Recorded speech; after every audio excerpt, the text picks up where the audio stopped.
நெஞ்சம் என்னும் கூடு அதில் நெருப்பு வைத்ததாறு, துன்பம் வந்த போதும் அதை துடைப்பதிங்கு யாரு? கலங்கும் போது சேரு, அது தெளியும் போது நீரு.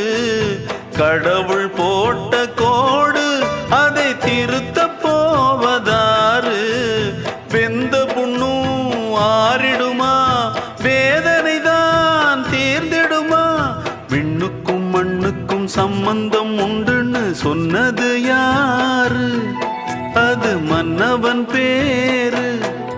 அந்த வானத்தை போல மனம் படைச்ச மன்னவனே, பனி துளிய போல குணம் படைச்ச தென்னவனே.